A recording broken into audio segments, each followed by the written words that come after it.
नमस्कार, भारत एक्सप्रेस देख रहे हैं आप। आपके साथ मैं हूं उज्जवल मिश्रा। लोकसभा चुनाव के लिए देश में राजनीतिक दल जोर शोर से प्रचार प्रसार में लगे हुए हैं। पहले चरण के तहत चुनाव 19 अप्रैल को होने वाले हैं और इस बीच चुनाव प्रचार में इस्तेमाल किए जा रहे विपक्षी नेताओं के हेलीकॉप्टर की तलाशी का मामला गरमाया हुआ है, जिसके बाद लोग ये जानना चाहते हैं कि क्या चुनावों के दौरान नेताओं के हेलीकॉप्टरों की तलाशी का कोई नियम है, क्योंकि विपक्ष के नेताओं ने आरोप लगाया है कि यह कार्रवाई केंद्र सरकार के इशारे पर उन्हें प्रताड़ित करने के लिए की जा रही है। हालांकि चुनाव आयोग का कहना है कि ऐसा आयोग के मानक निर्देशों के मुताबिक ही किया गया है, जिसका उद्देश्य आदर्श आचार संहिता लागू होने के बाद से हवाई क्षेत्रों और हेलीपैड के माध्यम से नकदी और फ्रीवीज के ट्रांसपोर्टेशन को रोकना है। अब टीएमसी के राष्ट्रीय महासचिव और पश्चिम बंगाल की डायमंड हार्बर लोकसभा सीट से उम्मीदवार अभिषेक बनर्जी ने बीते 14 अप्रैल को आरोप लगाया कि आयकर विभाग के अधिकारियों पर उनके हेलीकॉप्टर पर छापा मारने का आरोप था। टीएमसी का कहना था कि अधिकारियों ने हेलीकॉप्टर को लंबे समय तक उड़ने नहीं दिया और उसे अपने कब्जे में लेने की धमकी देते हुए सुरक्षा कर्मियों के साथ बहस की। पार्टी ने आरोप लगाया था कि अधिकारियों को कुछ भी नहीं मिला, लेकिन उन्होंने हेलीकॉप्टर में मौजूद उनके सुरक्षा कर्मियों को उनकी तलाशी का वीडियो हटाने के लिए मजबूर किया। वहीं इनकम टैक्स के अधिकारियों ने इन आरोपों को सिरे से खारिज कर दिया। विभाग ने कहा था कि छापेमारी को लेकर मीडिया में आई सभी खबरें निराधार और भ्रामक हैं। यह रूटीन प्रक्रिया के तहत जानकारी हासिल करने के लिए विभाग ने हेलीकॉप्टरों की जांच की थी।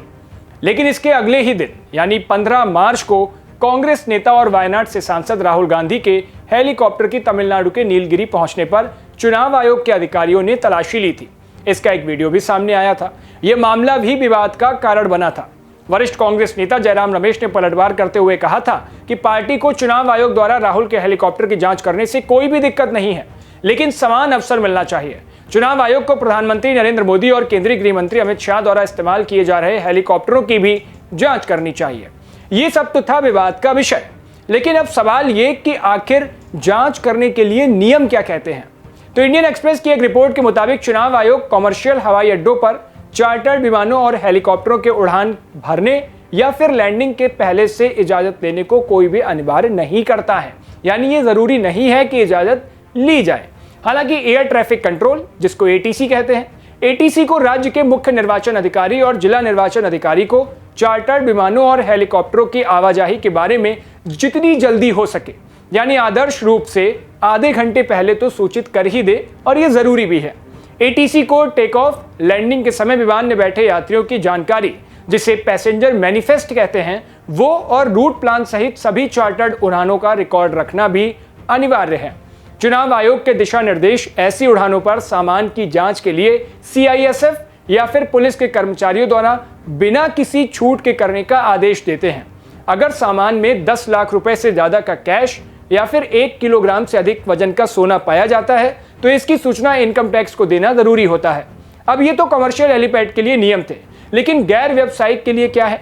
तो चुनाव आयोग के फ्लाइंग स्क्वाड या फिर पुलिस को पायलट के साथ समन्वय में गैर व्यावसायिक हेलीपैड और हवाई अड्डों पर महिला यात्रियों के हाथ में लिए गए पर्स को छोड़कर विमान में सभी सामान की स्क्रीनिंग या जांच करने की जिम्मेदारी दी गई है। चुनाव आयोग पर्याप्त सुरक्षा व्यवस्था सुनिश्चित करने के लिए उम्मीदवार या राजनीतिक दल को विमान या हेलीकॉप्टर के निर्धारित आगमन से कम 24 घंटे पहले संबंधित जिला चुनाव अधिकारी को आवेदन करने का आदेश देता है। चुनाव आयोग के दिशा निर्देशों के मुताबिक किसी भी उड़ान में उम्मीदवार या फिर पार्टी पदाधिकारी की 50,000 रुपए से ज्यादा मूल्य की कोई भी मुद्रा ये जांच के योग्य होती है और जब्ती पर भी इस पर विचार किया जा सकता है। गाइडलाइंस के मुताबिक किसी ऐसे दूरस्थ अनियंत्रित हवाई अड्डों, हेलीपैड पर उतरते समय किसी भी यात्री के शरीर की तलाशी नहीं ली जाएगी जब तक कि उस व्यक्ति द्वारा ले जाए जा रहे अनाधिकृत हथियारों या फिर प्रतिबंधित सामान आदि के बारे में कोई भी विशेष जानकारी ना हो।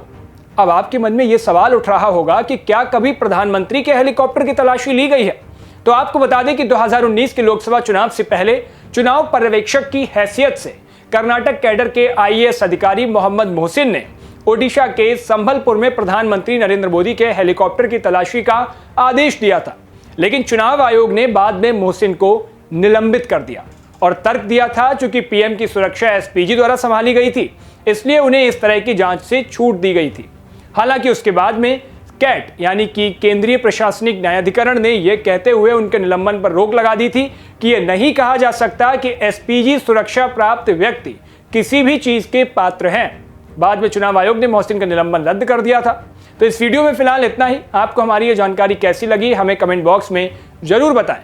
अगर आपके मन में भी ऐसे कोई सवाल हैं तो हमें लिख भेजिए। देश दुनिया की बाकी तमाम खबरों के लिए देखते रहिए भारत एक्सप्रेस। शुक्रिया।